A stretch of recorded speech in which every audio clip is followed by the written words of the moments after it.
પોરબંદર જિલ્લામાં કુતિયાણા ખાતે પ્રાકૃતિક કૃષિ પરિસંવાદ પ્રદર્શન યોજાયું હતું, જેમાં કલેક્ટરે પોતાના નિવાસસ્થાને પ્રાકૃતિક ખેતીનો પ્રયોગ કરી ખેડૂતોને પ્રાકૃતિક ખેતી અપનાવવા અપીલ કરી હતી।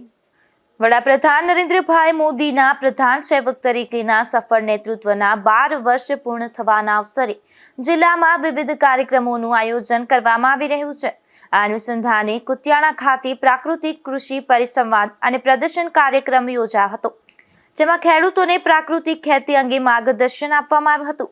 આ કાર્યક્રમમાં પોરબંદર જિલ્લા કિસાન મોરચાના પ્રભારી જયભાઈ પઢિયારે પોતાના પ્રાકૃતિક ખેતી તરફના અનુભવો શેર કરી ખેડૂતોને પ્રાકૃતિક ખેતીનું મહત્વ સમજાવ્યું હતું। તેમણે સ્વસ્થ જીવનશૈલી અપનાવવા અને રાસાયણિક મુક્ત અન્નનું ઉત્પાદન કરવા ખેડૂતોને પ્રાકૃતિક ખેતી તરફ વળવાની અપીલ કરી હતી।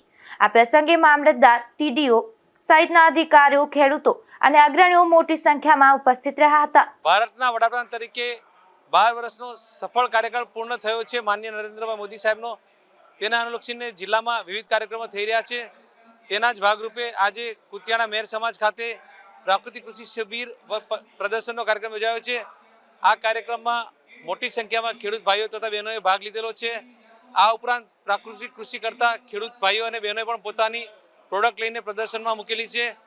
મને આશા છે કે આજના કાર્યક્રમ થકી પોરબંદર જિલ્લામાં વધુને વધુ ખેડૂતો પ્રાકૃતિક કૃષિ તરફ વળશે અને તેના કારણે જિલ્લાના તમામ નાગરિકોનું સ્વાસ્થ્ય સુધરશે અને ભયંકર રોગોના આક્રમણથી બચશે। સાથે સાથે એમની ભવિષ્યની પેઢી છે એને પણ એક સુંદર જીવન મળશે એવી આશા રાખું છું।